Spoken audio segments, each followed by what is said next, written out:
Moving from down here on the bench where the players sit to down here on the bench where the coaches sit is only a matter of feet, but it's the fact that Duhan is closer to the player's age that makes him all the more valuable. Parrot heads can bring their fins to White Sulphur Springs for a cheeseburger in paradise and help Jimmy look for his lost shaker of salt.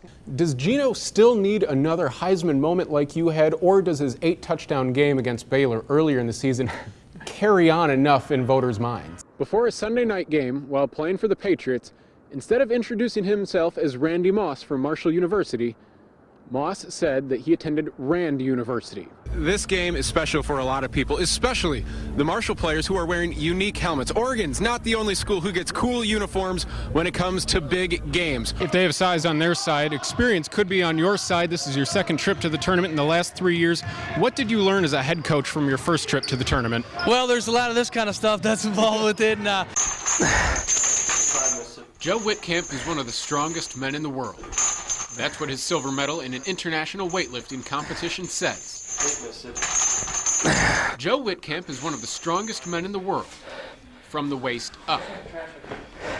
A 1993 car crash left Joe paralyzed from the waist down. But that's where his journey started. I wasn't sure what was ahead of me, but whatever life had in store for me, I was ready. He began competing in international powerlifting in 1994. But for the self-described stubborn person, this individual sport is a team effort.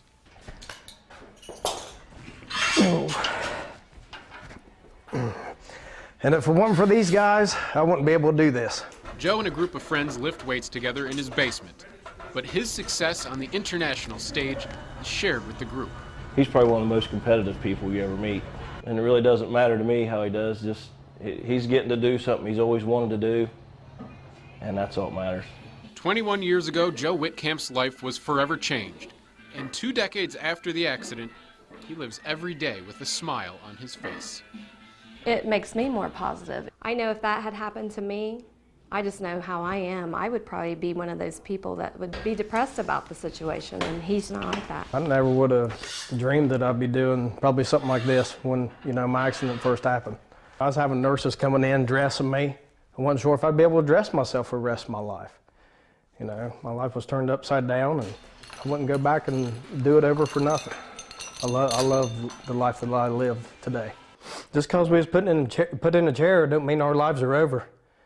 That's just a beginning. God, He dealt me another deck of cards, and now I'm all in.